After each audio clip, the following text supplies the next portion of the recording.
আসসালামু আলাইকুম প্রিয় দর্শক, আশা করি সবাই ভালো আছেন। আমিও আলহামদুলিল্লাহ ভালো আছি। আজকে কাঁচা আলু দিয়ে একটি নতুন রেসিপি করে দেখাবো আপনাদেরকে। জানি না এর আগে কেউ খেয়েছেন কিনা, তবে আমি ফার্স্ট টাইম ছোটবেলায় একবার খেয়েছিলাম। আমাদের বাসায় একজন আপু ছিল, ওই আপু হঠাৎ করে বলল যে কাঁচা আলু নাকি কাঁচা খাওয়া যায় তেঁতুল দিয়ে ভর্তা বানিয়ে। তো আমি ব্যাপারটা শুনে বেশ ইন্টারেস্টিং হলাম আর খাওয়ার জন্য ভাবলাম এটা কেমন লাগবে খেতে। তাও মন চাইলো একটু খেতে, কারণ যখন শুনলাম তেঁতুল দিয়ে ভাবলাম হয়তো ভালো লাগতে পারে। তো যেভাবে সেই কাজ। পরে আপু ভর্তা বানাইয়া তারপরে আমার ঘরে খাওয়াইলো। আমরা খাইয়া তো পুরা দেওয়ানা হইয়া গেছি, এত মজার ভর্তা ছিল। আর অনেকদিন যাবত খাইনি, তারপর হঠাৎ করে আজকে আমার তেঁতুল খেতে ইচ্ছা করছিল। তেঁতুল খাচ্ছিলাম, শুধু তেঁতুল যেন কেমন একটা লাগছিল।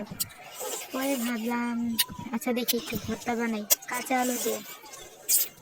পরে মাখা তেঁতুলটার সাথে কাঁচা আলুটা নিয়ে তারপর একটু চিনি নিলাম এক্সট্রা করে। এই যে ঝোলটা সেই সাথে যদি একটু লেবু পাতা দিতেন তাহলে লেবুর গ্রান আসবে। এটা আমি কমলার খোসা দিয়েছি, হালকা জাস্ট উপরে ছিঁড়ে ছিঁড়ে একটু ছড়িয়ে দিয়েছি। কমলার একটা ফ্লেভার দারুণ লাগছে, কিন্তু কালারটা কিন্তু কমলার মতো এসেছে, বাট আমি কমলা কালার কিন্তু দিইনি। তেঁতুলটাকে যখন গলিয়েছে এত সুন্দর একটা কালার আসছে, মনে হচ্ছে কমলার রস। আর কিছু কমলা ছিল আমার কাছে, কমলার খোসা নিয়ে শুধু একটু ছিঁড়ে সাইডে গার্নিশ করেছি।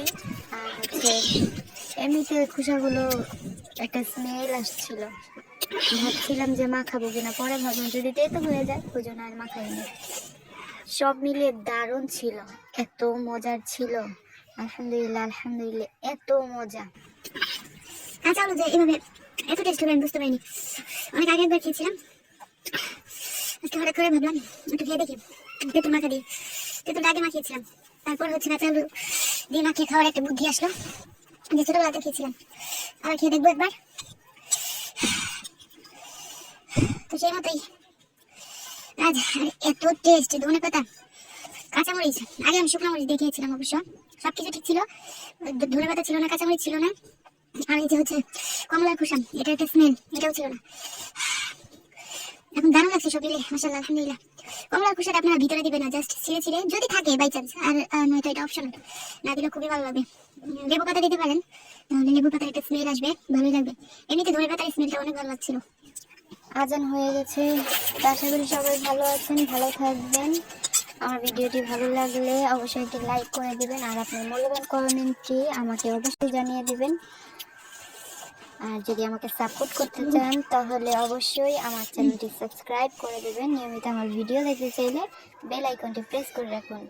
সবাই ভালো থাকবেন, আল্লাহ হাফেজ, আসসালামু আলাইকুম ওয়া রাহমাতুল্লাহি ওয়া বারাকাতুহু। ও হ্যাঁ, যারা আমার ভিডিওটি ফেসবুকে দেখছেন তারা অবশ্যই আমার চ্যানেলটিকে ফলো করে দিবেন। আর এই তো দেখেন, বলতে বলতে আমার খাওয়া শেষ, থালা একদম খালি করে দিয়েছি। আল্লাহ হাফেজ।